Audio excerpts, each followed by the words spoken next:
Alors, bonjour, on va finir avec le dernier paragraphe sur donc, la cavitation et le stress hydrique. Donc, c'est un point sur une avancée scientifique récente qui est donc la cavitation et le déficit hydrique. Vous le savez, les plantes ont besoin d'être alimentées, surtout comme ces grands arbres, l'eau doit passer depuis les racines jusqu'à la cime des arbres. Et donc, on en a parlé pendant donc la séance précédente, c'est qu'il faut avoir de fortes tensions qui vont régner au niveau de la cime de ces arbres, au niveau des feuilles. Et ça va engendrer en fait des pressions qui sont très très négatives et qui peuvent conduire à ce qu'on appelle l'embolie. Donc le mouvement de l'eau est engendré par l'augmentation de la tension superficielle au niveau des surfaces évaporantes, ça veut dire au niveau des feuilles, notamment au niveau de la chambre sous-stomatique ou le milieu intrafoliaire. Donc une colonne d'eau sous tension est physiquement instable et l'eau dans le xylème est en état métastable puisque les potentiels hydriques sont vraiment des potentiels très très très faibles par rapport à la pression atmosphérique et donc susceptibles d'être rompus par cavitation.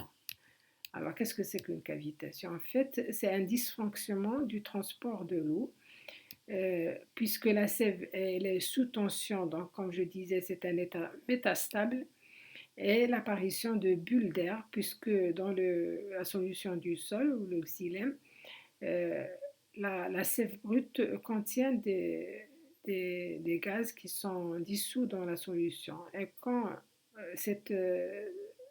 donc cette sève elle est sous tension, il y a apparition de bulles d'air qui vont s'échapper justement de la solution du sol et qui vont provoquer ce qu'on appelle la cavitation ou l'embolie, qui vont donc rompre les colonnes d'eau qui circulent dans la sève.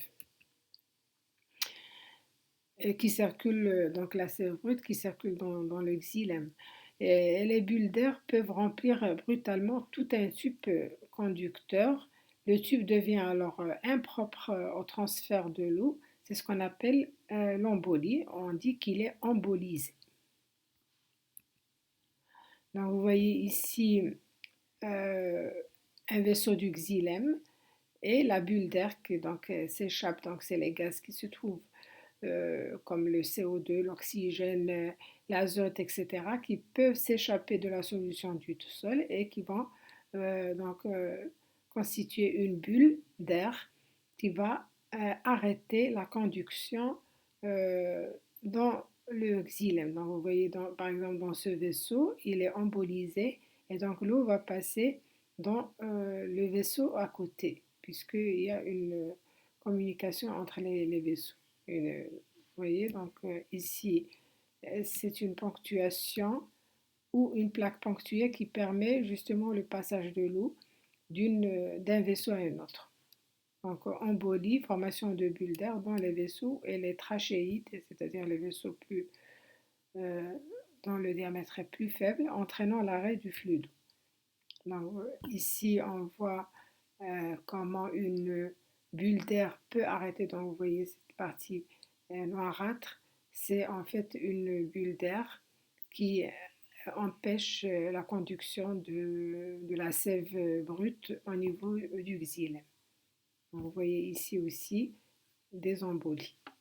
Donc c'est une bulle d'air emprisonnée dans un vaisseau du xylème d'une feuille d'arbre, interruption de l'alimentation en eau des feuilles, donc ce qui va entraîner une dessiccation et la mort.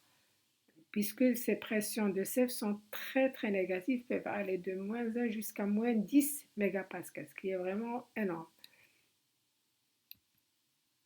Donc, risque de vaporisation de l'eau, bulle d'air dans le système conducteur et rupture du continuum hydraulique, ce qui va amener à une déshydratation et la mort des plantes. Donc ici, c'est chez le blé tendre, Triticum estivum, et puis chez l'eucalyptus, comme vous voyez, donc ici l'embolé, euh, qui empêche justement le passage de la sève brute. Aussi, vous voyez ici, ce qui est noir, c'est une embolie qui empêche le passage de la sève brute au niveau de la fesse, qui va mener à la mort, la dessiccation puis la mort. Donc l'eau dans le xylème est sous tension. Comme le potentiel hydrique des feuilles diminue, la tension exercée sur l'eau dans le xylème euh, augmente. Donc, c'est des potentiels de pression au niveau du xylème qui sont très, très, très négatifs. Les fortes tensions causent le développement d'embolies dans les vaisseaux du xylème et le débit de l'eau diminue dans la section touchée par la feuille.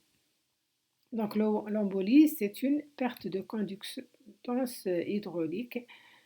On va voir maintenant quelle est la liaison entre le changement de la conductance hydraulique des feuilles et la fermeture des stomètes. Donc, lors d'un stress hydrique, normalement, la tension dans le xylème va augmenter, comme on vient de dire. C'est de tensions très très faibles euh, qui vont amener à une cavitation, c'est-à-dire à une embolie, l'arrêt de la conduction de la sève brute. Si le potentiel de pression, c'est-à-dire la tension du xylème, est inférieure à la pression critique qui va provoquer la cavitation, euh, ce qui provoque la cavitation, on est dans les espèces vulnérables, c'est-à-dire chez les espèces vulnérables. Le potentiel de cavitation atteint des valeurs de moins 1,5 mégapascal. Et dans ce cas, ces plantes sont incapables de supporter un stress hydrique très important et ils vont fermer les stomates. Donc, fermeture rapide des stomates, ce sont des espèces qui vont éviter la sécheresse.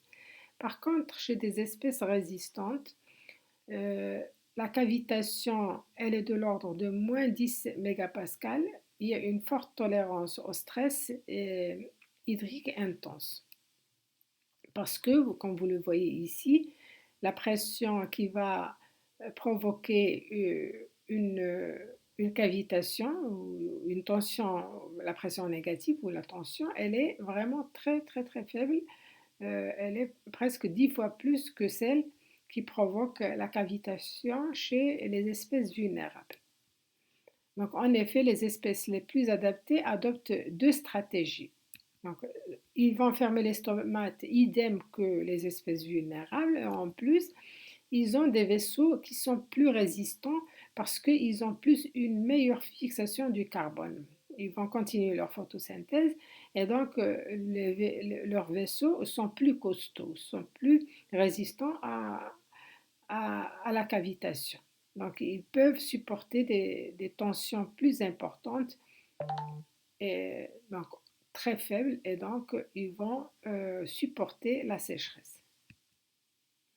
Donc, vous voyez la différence entre des espèces qui sont non tolérantes ou des espèces vulnérables, ce qu'on appelle les lignes méso-hygrophiles.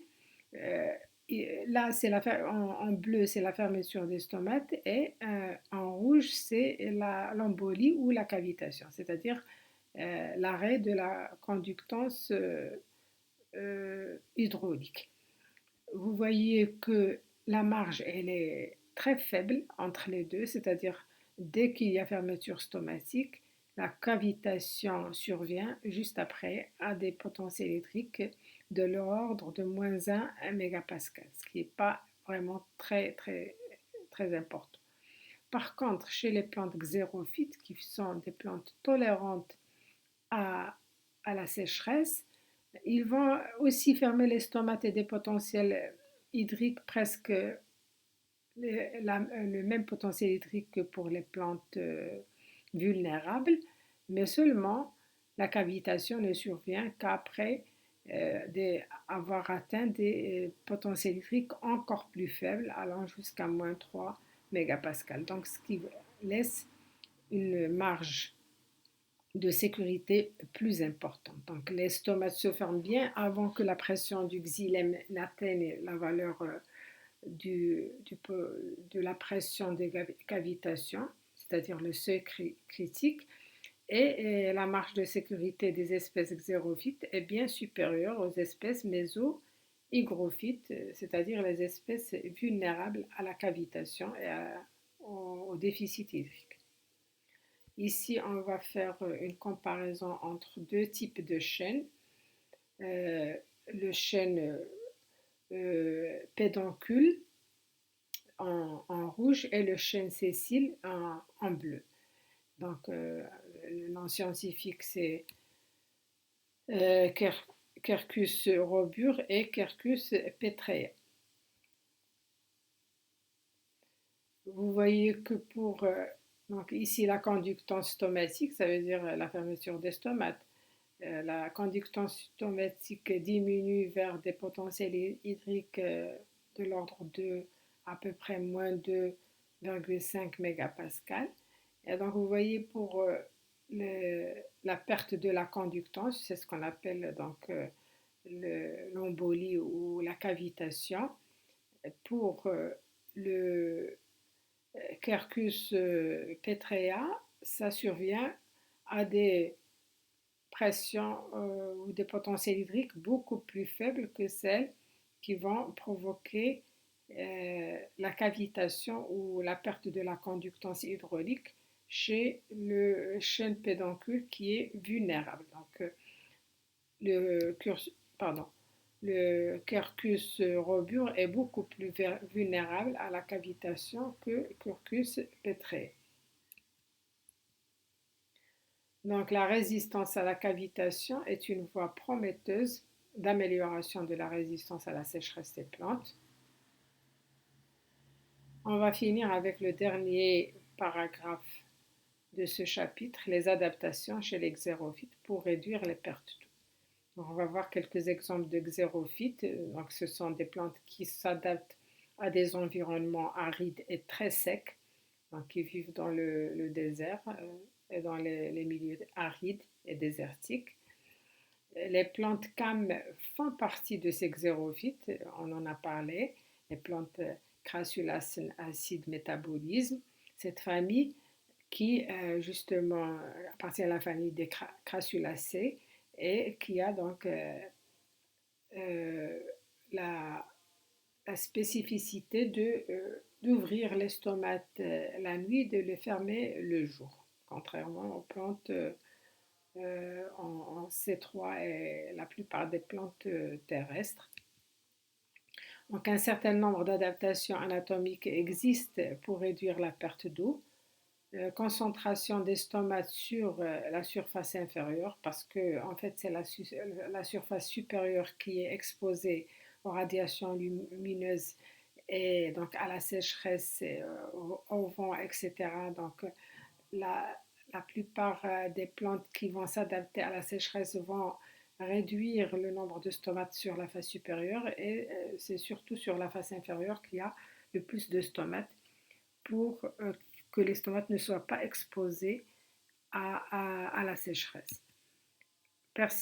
Présence des trichomes qui vont permettre justement de réduire la transpiration parce qu'ils vont euh, abriter les stomates pour qu'ils ne soient pas exposés directement au courant d'air et à la sécheresse. L'emplacement des stomates à l'intérieur des cryptes. On va voir qu'est-ce que c'est que les cryptes. Donc vous voyez, ça c'est un genre de crypte. Les stomates, ils tapissent l'intérieur du crypte. Et donc, vous voyez les trichomes. Donc ce sont ces poils qui vont être à l'entrée du crypte pour arrêter tout courant d'air et donc réduire la transpiration au niveau des racines et au niveau pardon des stomates. Donc la réduction de la surface foliaire, exemple les aiguilles, il y a des espèces qui vont réduire leur stomate à des aiguilles pour arrêter donc la transpiration. Feuilles velues, c'est-à-dire les poils vont piéger une couche d'air saturé et donc réduire la transpiration aussi. Les stomates enfoncés se trouvent dans une atmosphère saturée, donc tout ça c'est pour réduire la transpiration. Des feuilles enroulées, ce qui va réduire la surface exposée à l'air et maintient donc les stomates dans une face inférieure de manière à augmenter la vapeur d'eau à l'intérieur du cylindre. Donc les feuilles vont s'enrouler. Donc je crois que vous avez déjà eu l'occasion de voir pendant l'été que les feuilles des arbres s'enroulent pour réduire justement la transpiration. Et les stomates donc, qui se trouvent sur la face inférieure sont abrités dans un air plus humide et la transpiration elle est réduite de ce fait. La cuticule épaisse aussi, on en a parlé de la cuticule qui permet justement de réduire la transpiration parce que la cuticule elle est constituée de cutine qui est un polysaccharide hydrophobe qui va arrêter justement la transpiration au niveau des feuilles. Donc, toutes ces adaptations pour permettre justement d'augmenter la vapeur d'eau autour des stomates et réduire le gradient du potentiel hydrique et ralentir ainsi la perte d'eau. Par exemple, ici, ce sont des feuilles d'orchidée. Et donc, vous voyez chez l'orchidée qui s'adapte à la sécheresse, a des stomates beaucoup plus petits. Donc, la taille des stomates et le nombre de stomates jouerait un rôle très important. C'est ce qu'on appelle la densité stomatique réduite sur la face inférieure pour arrêter une perte d'eau par transpiration. Chez l'aloe vera, vous voyez, les stomates sont enfoncés comme on avait dit tout à l'heure. Et donc vous voyez, c'est les cellules épidermiques qui sont tout autour et qui vont donc permettre au stomate de réduire sa transpiration parce qu'ils sont enfoncés et abrités par les cellules subsidiaires. Les cactus, vous les connaissez, ce sont donc des plantes qui s'adaptent à la sécheresse parce qu'ils vont avoir des feuilles sous forme d'aiguilles. Donc, la photosynthèse se fait au niveau des tiges qu'on appelle les raquettes. Euh, donc, réduction. En plus, ce sont des plantes succulentes donc, ils ont des tiges charnues qui peuvent emmagasiner de l'eau à l'intérieur. Donc, les pertes d'eau sont réduites du fait de la transformation des feuilles en épines. La photosynthèse donc aura lieu au niveau de la tige. Et en plus, ce sont des plantes de métabolisme calme, comme on avait expliqué, c'est-à-dire que les stomates ne s'ouvrent pas pendant la journée pour donc réduire la transpiration. Et en plus, les épines permettent également la condensation de la rosée qui tombe au pied de la plante pour qu'il soit absorbé au niveau des racines. Vous voyez, on a parlé tout à l'heure de ces feuilles qui s'enroulent. Donc ici, c'est l'exemple de l'amophile qui vit dans le sable, dans le désert. Déjà, donc le sable n'est pas propice pour la croissance des plantes en général. Donc, qu'est-ce qu'elle va faire, l'amophile? Elle va avoir un système racinaire très, très développé pour aller s'approvisionner de l'eau dans les profondeurs qui sont plus humides. En plus, donc, cette espèce possède de longues racines, donc, comme je viens de dire, et l'épiderme inférieur, quand vous le voyez ici, a une cuticule cireuse épaisse, donc absence totale de stomate. Donc, l'épiderme supérieur possède justement un tissu photosynthétique pour faire de la photosynthèse et est protégé contre les rayons directs afin de réduire la demande en eau. La feuille est enroulée. Donc, vous voyez, ça va mettre, par exemple ici, c'est un air qui est plus humide et donc la transpiration. Les racines sont abritées à l'intérieur des cryptes. Il y a des trichomes à l'entrée de chaque crypte pour arrêter les courants d'air et les stomates vont transpirer le minimum possible parce que l'air est plus humide à l'intérieur justement de la feuille enroulée. Et la face qui est exposée à l'air ne contient pas de stomate, donc pour arrêter toute transpiration.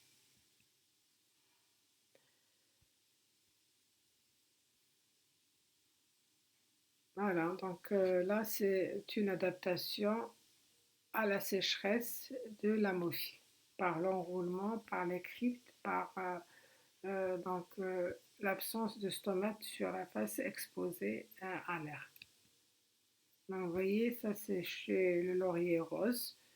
Vous voyez ici le crypte, les stomates ils sont abrités à l'intérieur, et puis les trichomes qui vont être à l'entrée du crypte pour arrêter les courants d'air. Vous voyez donc les trichomes ici. Euh, Ça c'est les vaisseaux du xylème et du phloème. Et puis ici c'est l'épiderme inférieur, l'épiderme supérieur avec une cuticule très épaisse pour arrêter la transpiration. Donc encore un détail de crypte.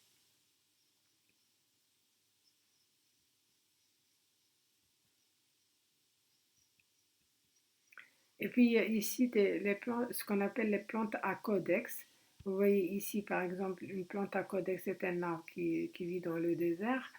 Et donc vous voyez c'est comme on parle d'arbre à bouteille parce qu'il a cette forme de bouteille. Et le codex en fait c'est un enflement au niveau de la partie inférieure de la tige et qui permet, c'est comme un réservoir en eau, donc qui permet d'emmagasiner l'eau à l'intérieur. Et ce sont des plantes qui vont s'adapter à la sécheresse grâce au réservoir d'eau au niveau du codex qui leur permet de survivre dans des conditions extrêmes de sécheresse et de manque d'eau. Ce sont des plantes aussi succulentes. Comme donc cet exemple de plantes on parle d'arbre bouteille parce que ça rappelle la forme enflée de son tronc.